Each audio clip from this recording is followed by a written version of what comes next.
All the merriment and conversation stopped when Madame Laura Dechant entered the room. Every head turned towards the door she emerged from. It wasn't because she was the banquet's host. No, it was because a queen had descended upon them. Her skin was as white as marble, her hair like spun silk. Her hazel eyes wandered over each guest before a coy smile showed on her face. With a throw of her long hair, she bid them continue and took a seat at the top of the table. There she sat, basking in the attention awarded her. There were the longing gazes of men who wanted her, and the jealous looks of the women who wanted to be her. A new pair had just arrived. One a man of a retinue, the other a young thing barely of age. She was shy and nervous as she entered. She wore a shoddy dress, walked in a tottering way, and almost stumbled over her feet as she approached the table. Yet there was something about her, and Laura noticed that some men regarded a newcomer with more than curiosity. When she noticed this, Laura got to her feet. With swift steps, heels clattering over the floor, she approached the girl.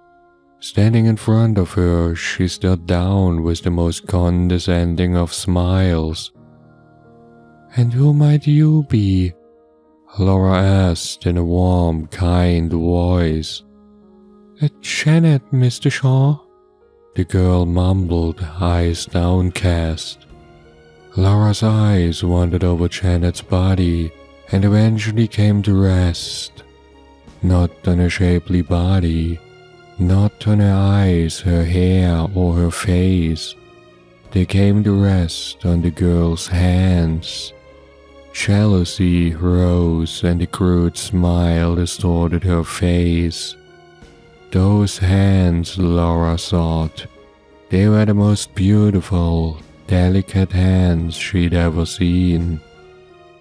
No one intervened when Laura took the girl's hand.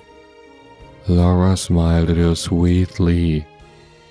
"Welcome to my home, Janet," she said, her voice dripping with honey. Everyone was quiet as Laura led the girl along the table, then past it and finally to the door at the end of the hall. "Where are we?" Janet began to ask, but Laura put a finger to her lips. "I'd like to talk with you privately, Janet," Laura answered. The young girl, embarrassed and overwhelmed by the attention, could only nod when Laura opened the door to her personal quarters. Again, no one says a word, not even Janet's companion. As Laura leads her inside, she stares at those beautiful, delicate hands once more, hands so very fitting for her body. And as the door closes behind them, her attendants are already prepared. The tools and the machines are ready, the process perfected over many years. And once morning arrives, Laura would be just a tad bit more beautiful, for then those small delicate hands would be her very own.